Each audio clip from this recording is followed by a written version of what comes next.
What's up, everybody, and welcome back to the Film Archives. It's movie time, and in today's episode, we're diving into the mind-bending world of Alien Romulus. Let's get into it. Hello.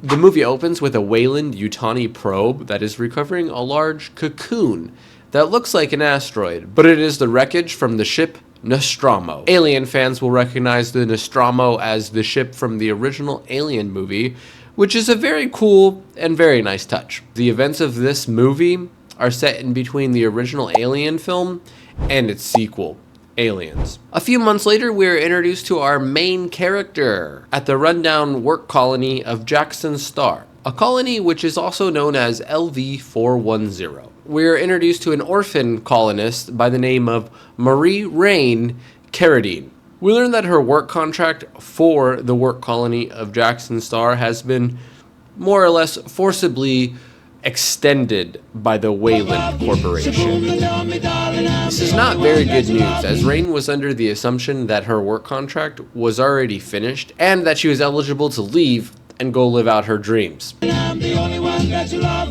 But guess what? It's not happening, much like the rest of America. However, as she is determined to escape to her ideal world, which is known as Yavaga, she formulates a plan with her brother Andy, who is a malfunctioning android that was actually reprogrammed by Rain's late father to always do what's best for Rain, her ex-boyfriend Tyler. I'm really glad you came. Tyler's pregnant sister Kay, their cousin Bjorn, and their adopted sister Navarro.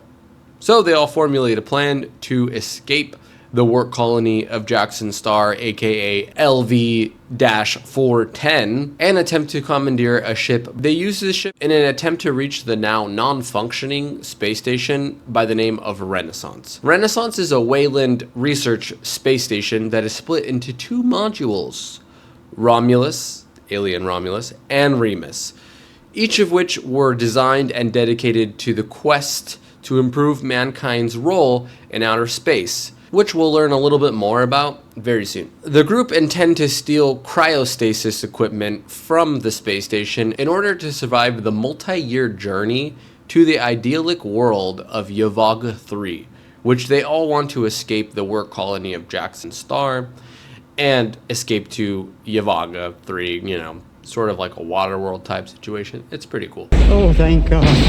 Yavaga 3 is actually an ideal planet that is unaffiliated with the Weyland Corporation, which in this time is now very rare. However, upon arrival, the group realizes that the inactive space station will actually collide with Jackson Star LV-410's planetary rings within 36 hours. Andy then interfaces with the space station to allow them access to the module Remus, where he then quickly learns from Bjorn that Yavaga 3 does not allow Weyland Corporation synthetics or androids, meaning that he will have to remain behind and pretty much leave his now sister, Rain. Bro, I will say that the actor who plays Andy is just S tier and deserves an Oscar for his performance.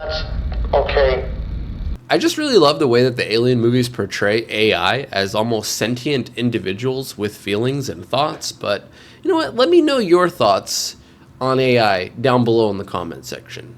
Do you think they should be treated as humans, or do you think they should just be treated as servants? As the group explores the space station of the Renaissance, we see a synthetic who has had half of his body melted along with the whole of the ship. And remember this, because it will come back into play in just a bit. Tyler and the little head of his cousin Bjorn attempt to retrieve the cryostasis fuel so they can survive the journey to Yavaga 3, but they accidentally trigger a lockdown of sorts type situation type deal and release a dozen or so facehugger alien parasite type situations. It's really not freaking good. However, in a desperate attempt to save Tyler and Bjorn, Rain then takes the computer module from the melted cyborg and puts it in Andy, which gives him an upgraded security clearance and lets him access every area of the Renaissance ship. However, this chip also reprograms Andy's loyalty from Rain to the Weyland Corporation, so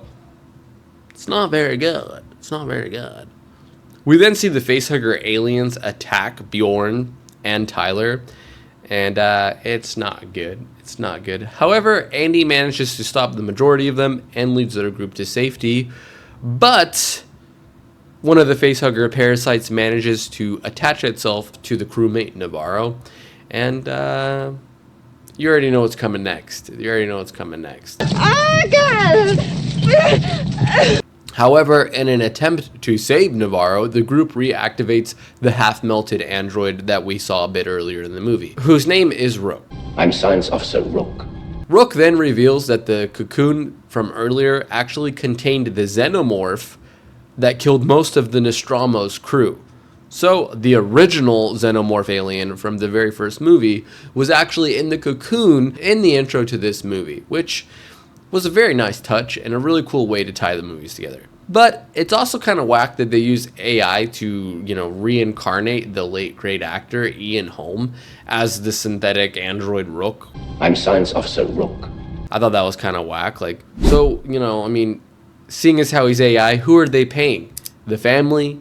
Are they donating it to charity?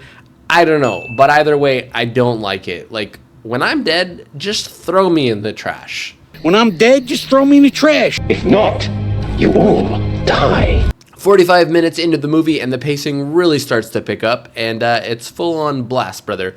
Pretty much on par with every other sci-fi movie ever made.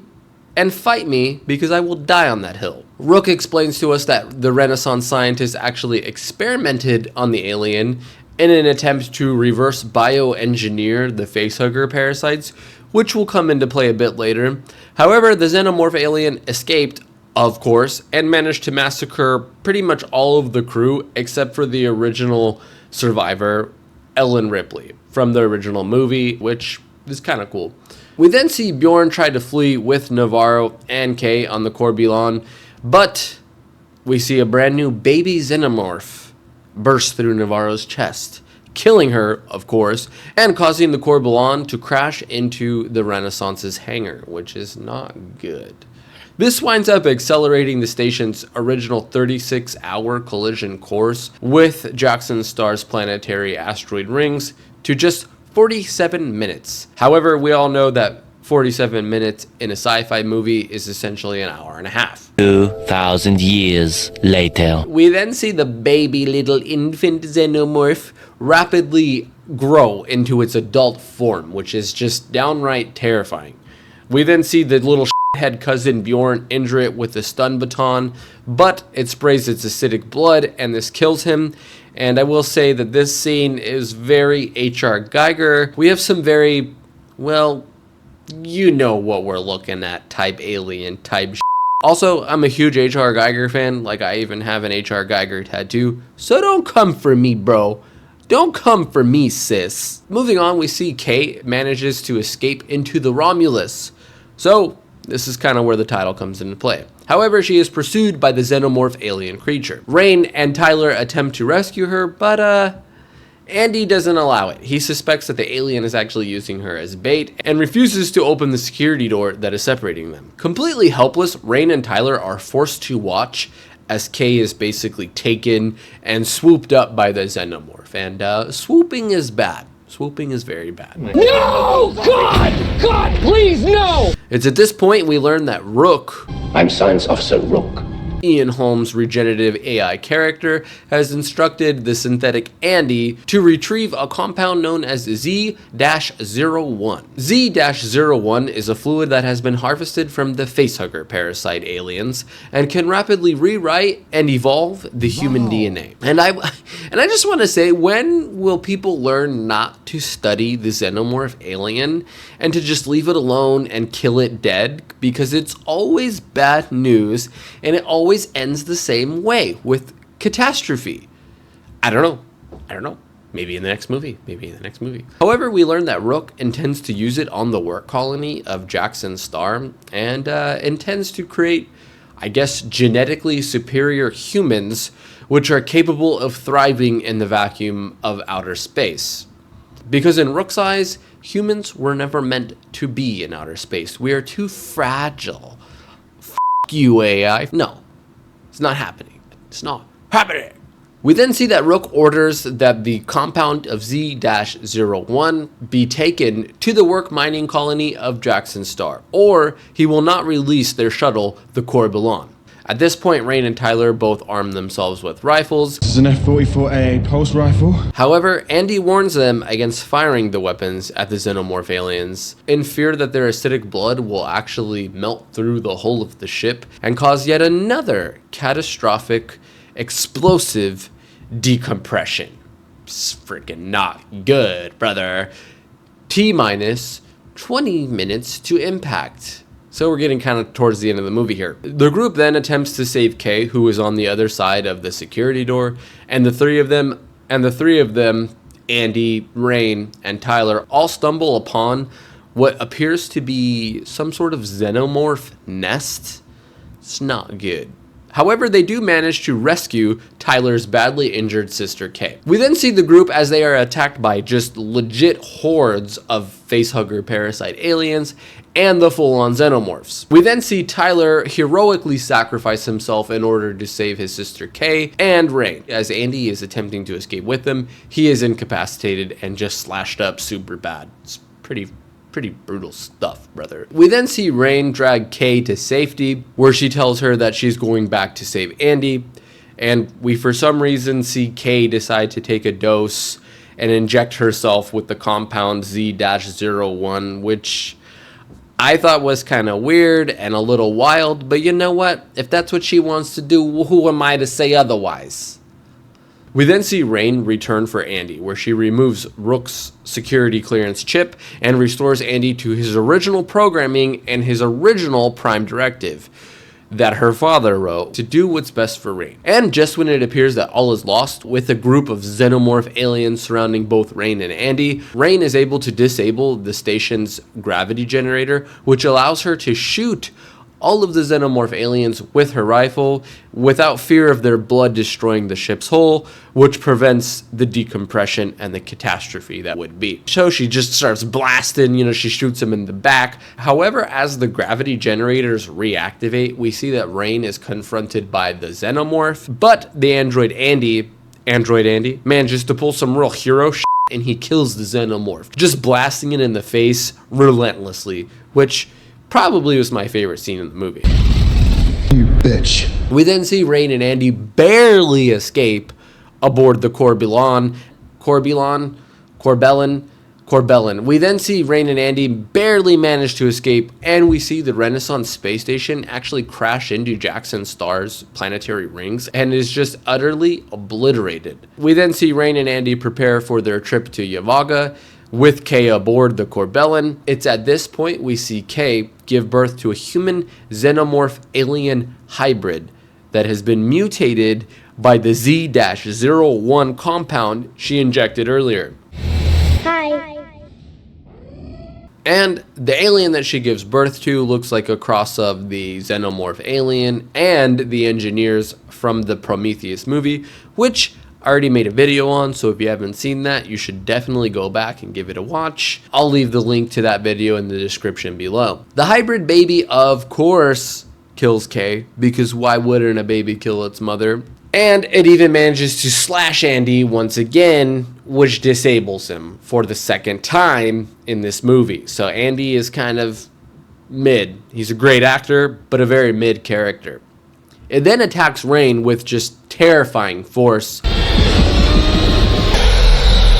before Rain manages to barely escape and eventually ejected into space and towards the colony of Jackson Star, where it collides with its planetary asteroid rings, which disintegrates the alien and destroys it. Thank God. Rain managed to record an audio log, which explains that both herself and Andy are entering into cryostasis in hopes that they'll reach the planet of Yavaga 3 alive. She ends the audio log with a very familiar line, if you know, you know, the sole survivor of the Corbelan.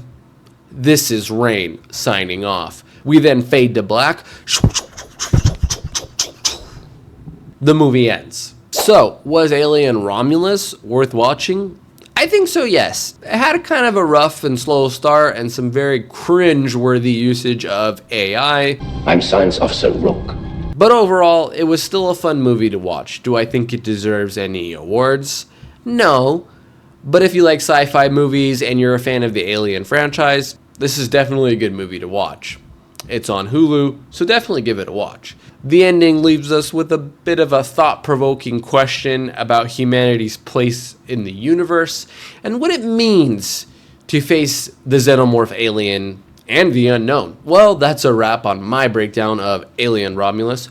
Let me know down below in the comments, what did you think of the film? And what's your favorite out of the Alien franchise movies? A massive thank you to everyone for watching. I really appreciate it. If you liked this video, make sure to hit that like button. And if you haven't already, consider subscribing to the channel for more movie stuff just like this one. I upload new videos every week.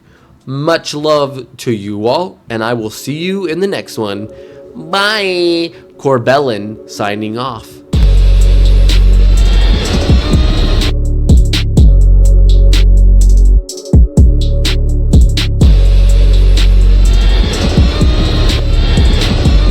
They're sick in the head. They forgot I'm him.